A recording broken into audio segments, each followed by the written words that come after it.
Welcome to the debate. Selamat datang di ruang diskursus kita hari ini. Tempat kita membedah berbagai perspektif dari sebuah peristiwa. Bayangkan sebuah sistem pertahanan udara paling canggih di dunia. Ya, sebuah kubah tak terlihat yang selama bertahun-tahun dianggap mustahil ditembus kan? Betul sekali. Namun, hari ini, kubah itu berlubang. Rentetan rudal baru saja menghantam fasilitas nuklir di Mona. Dan juga permukiman di Arad. Yang membawa kita ke pertanyaan sentral diskusi ini. Apakah jebolnya Iron Dome ini adalah bukti runtuhnya supremasi pertahanan Israel secara fundamental? Atau sekedar anomali statistik dari taktik eskalasi balasan di Timur Tengah. Saya memposisikan diri bahwa peristiwa ini adalah pergeseran fundamental yang mematahkan mitos superioritas pertahanan tersebut. Pertahanan strategis Israel sebenarnya masih utuh. Secara visual, insiden ini memang sangat mengejutkan ya. Sangat mengejutkan. Tapi kita harus berhati-hati. Jangan sampai kita mencampur adukan kerusakan di satu titik dengan keruntuhan strategis secara keseluruhan. Tunggu, tapi coba kita lihat realitas di lapangannya. Kegagalan Iron Dome melindungi gurun Negev. Maksud saya, itu lokasi reaktor nuklir utama yang secara logika seharusnya menjadi titik paling terproteksi kan? Iya, memang. Itu menunjukkan kerentanan sistemik yang sangat fatal. Maksud saya, kita melihat fakta adanya 175 korban luka. 10 diantaranya kritis. Tapi saya datang dari sudut pandang yang sedikit berbeda. Saya melihat serangan ini lebih sebagai respons proporsional dari Iran. Proporsional bagaimana maksudnya? Iya, sebuah balasan tit for tat atas serangan ke fasilitas nuklir Natanz sebelumnya. Secara makro, infrastruktur strategis Israel itu tetap berjalan. Buktinya, Perdana Menteri Netanyahu langsung menginspeksi kesiapan bunker nasional.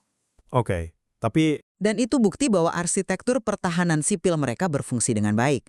Mesin militer mereka juga tidak melambat. Operasi di Sungai Litani, di Lebanon untuk memutus logistik Hizbullah tetap berjalan sangat agresif. Sistem negara tersebut sama sekali tidak lumpuh. Sebentar. Anda bilang sistemnya tidak lumpuh karena pemerintah dan militer masih bisa beroperasi. Tapi pertahanan kan bukan cuma soal pejabat yang selamat di bunker. Pertahanan adalah tentang bagaimana rudal-rudal ini bisa menembus di tempat pertama. Tentu.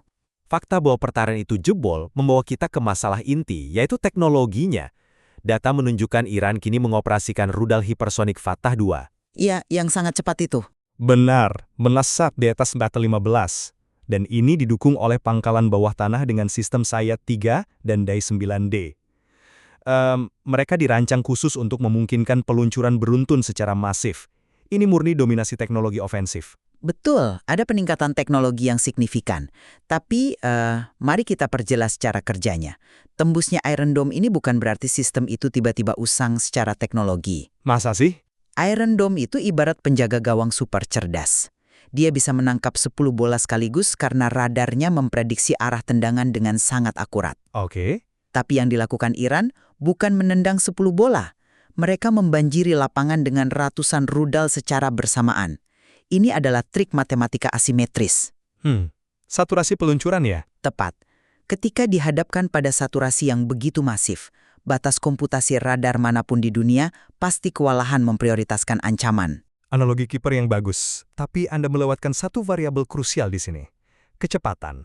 Mach 15 itu lebih dari 5 km per detik. Iya, memang luar biasa cepat. Pada kecepatan itu, apalagi ditambah kemampuan rudal bermanuver di fase akhir, prosesor radar Iron Dome tidak punya waktu komputasi yang cukup untuk menghitung titik potong atau interception point. Jadi ini bukan cuma soal jumlah bola yang ditendang, tapi kecepatan bolanya yang merusak algoritma sang kiper secara fundamental. Saya sama sekali tidak membantah kalkulasi matematis tersebut. Kecepatan dan saturasi memang menekan sistem hingga batasnya. Tentu. Namun, kita harus melihat niat di balik kalkulasi itu.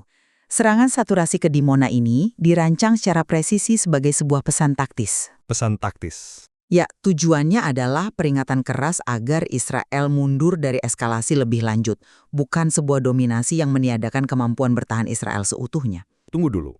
Argumen soal pesan taktis ini agak sulit diterima ya. Kalau taktiknya sekedar mengirim pesan, mengapa menyasar permukiman warga sipil di Arad, sampai memicu kebakaran besar dan menjebak orang-orang di reruntuhan? Ya, itu memang Hulu ledak ratusan kilogram yang meratakan area residensial itu menunjukkan niat yang jelas untuk melumpuhkan secara fatal.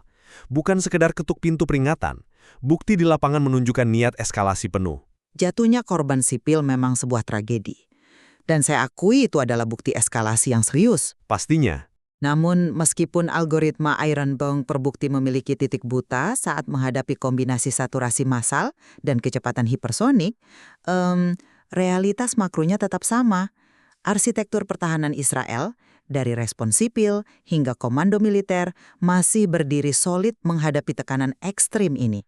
Dan saya tetap berpegang pada kesimpulan saya, bahwa kombinasi matematika dan kecepatan ekstrem tadi telah mematahkan doktrin keamanan absolut yang selama ini diandalkan. Kejatuhan bom di Arad membuktikan bahwa daya tangkal utama mereka telah tertembus. Saya mungkin masih belum sepakat bahwa mereka kehilangan daya tangkal utamanya secara total. Namun, satu hal yang pasti kita berdua temukan titik temunya. Apa itu? Insiden di Dimona dan Arad ini memaksa para teknolog militer untuk merombak ulang algoritma pertahanan mereka. Era di mana sebuah negara bisa bersandar mutlak pada satu sistem pelindung mungkin memang sudah berakhir. Tepat sekali. Pada akhirnya, ini bukan lagi sekedar pertanyaan tentang seberapa canggih radar yang ada, melainkan apakah rasa aman absolut itu nyata di era peperangan hipersonik? Benar. Batas antara pertahanan mutlak dan kerentanan ternyata semakin tipis. Dan kita tinggalkan pertanyaan ini untuk Anda nilai sendiri.